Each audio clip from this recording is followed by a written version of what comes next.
Beatles before I met you, Dave. You should be crying about that. We did a current events, and we did an advertisement for a lava lamp and played Lucy in the Sky with Diamonds, and then just cut to scene. That was the entire advertisement for our 6th grade current events project. I told Dave I was going for my 15th birthday to Olive Garden. He said, wow, that's nice. I said, yeah, I don't get to go to a nice Italian restaurant all the time. He said, well, that's not a nice Italian restaurant, Dave. I said, thanks, Dave. Dave came over to my house. We had a frozen pizza. He says, do you have any red peppers? I said, yes, I do. Let's roast those and put them on top of the pizza. I said, you can't do that. That's not how the pizza came. And Dave said, no, you can roast your own red peppers and put them on top of it. I fainted in the kitchen and woke up to an Uno's pizza with 1 slice left. It was unbelievable, the best pizza I ever had. Dave, you taught me how to live life in HD. No one had HD, but I did. That was unbelievable. You taught me to show up. You taught me to be honest. You were honest with me. You were a friend. It was awesome what you bring out of someone when you're one-on-one. Dave can do that. You show up somewhere with Dave, you end up walking 3 miles, you're out in the middle of the wilderness, but you're in a whole different place. I took my watch, I threw it in the woods. So we go back and we listen to Dispatch, and I'm in a religious moment. You do that. Round of applause for Dave. Carl, I always said if I ever accepted an award, the first person I would thank was Carl Doni. Carl went to engineering school. He says, well, after engineering school, I'm just going to get a casual master's degree. Yeah, why not? Thank you very much. Carl, you taught me about wearing pastels, which was genius. And you also taught me the art of small talk. You said, well, 100% right here. This little figure was the amount of times I ever said dominating in a casual sentence. The rest of the time was after I met Carl. I just had to say dominating whenever it asked me how I was doing. So Carl, thank you for dominating. That's fantastic. Carl! Joanna, Dave took care of us. Dave was a captain in high school. He was the president of a fraternity. He was the super editor of a magazine. He led us through Central Park to the Apollo in Harlem, even though we were going to Madison Square Garden. We'd follow him anywhere. Dave needs to take care of somebody. You are a blessing. He's a leader. He can cook for 10 or he can cook for 200. He just needs a day. And he took care of me, and I'm very blessed to watch him take care of you. Good for you. Joanna. That's nice. Nance, we had a pool party at your house in 6th grade. I had girls calling up. They said, can I talk to Kevin's mother? I hear my daughter was invited to Dave Libidoni's. I don't know who that is. Are there going to be parents there? Are there going to be kids in bathing suits? Yes, there were kids in bathing suits. We were throwing the deck furniture into the pool. Nance was nowhere to be seen. These girls' parents came up and picked them up. I said, Nance was very happy to have your daughter here. Thank you all very much. Nance, you brought us to Foxwoods. You threw the greatest grad parties. High school, college. You brought us to Warwick. We blew off fireworks in your backyard. You brought up 2 gentlemen. I jumped off the cabana. And now they're both getting... One's married, miraculously. This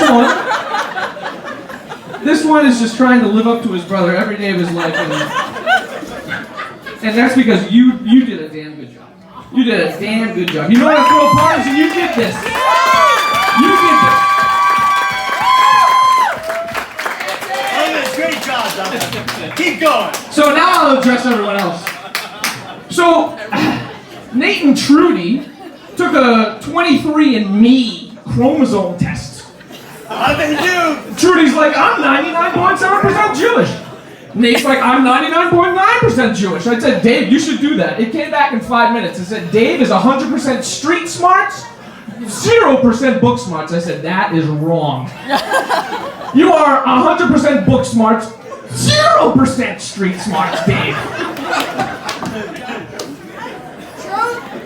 Yeah, big time. We're on the phone for Jeopardy. My parents are listening to him. Final Jeopardy. Where does the sun rise in America? Dave's like, Guam. My dad's like, Guam? Guam is a place from Never Everland, all right? And then Alex Trebek, Guam. Dave's gone off the phone. He's brilliant. But then, when we asked him to heat up the pizza, he put the entire pizza box in the oven. Dave, what's burning? I said, well, that must be the mushrooms. I said, Dave, let's go check on the pizza. He said, well, the box is done. The pizza needs a little more time. He's a Fulbright scholar. Unbelievable. How did he do that? And then he says, follow me to Cambridge Federal Court one day, Kev. It's a Friday. You got the day off. I said, sure. Dave in his suit and tie struts right through the security line. He's a lawyer. He says, just bring my bag. Wait for me outside. So I follow him, but I have to go through the security line. The security line says, do you have anything in your bag that you should let us know about? I said, nope, I'm just holding my friend's bag. I'm like, okay, well, we're just going to have to check it. I said, sure. They said, do you have any firearms, electronics, or anything else in here? I said, no. They open it up. First thing they pull out, iPad. This guy sent me through a federal courthouse with an iPad, and she says, is there anything else I should worry about? She puts me through the metal detector. Sirens, everything else is going off. Dave is off to go sign some papers in his $4,500 an hour position. She goes through the bag and she says, is there anything else I'm going to find? Next thing she pulls out, a pocket knife. Well, I just wanted to go into federal court and feel like I could be protected, you know? And it's not the 115 pocket knife that you saw on the wedding registry. This thing was like a Swiss Army $500. This thing could break into a bank if you had to. And then she says, is there anything else? And I said, well, we had a good night last night. I don't think so. She pulls out the remnants of a Jim Beam handle of whiskey and says, sir, were you going to bring this into court? I said, well, I have a feeling I'm going to be guilty, ma'am, and it's going to be a long time, and slam. Dave had a very nice awakening when he came out. Dave wears custom suits from Korea, but he also wears a sweatband on his head when he plays basketball.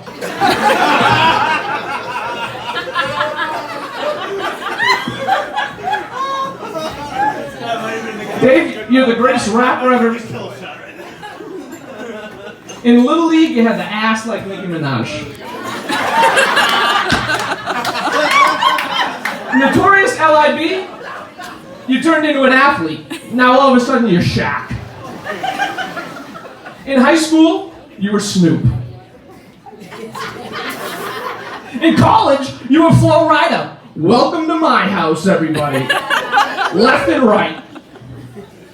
In South Korea, you were Vanilla Ice.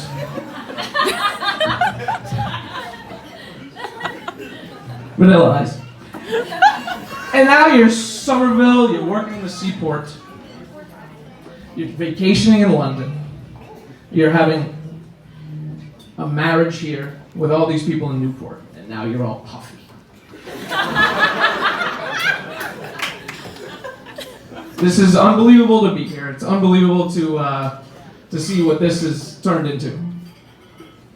I just hope we take our last pictures before you turn into Post Malone.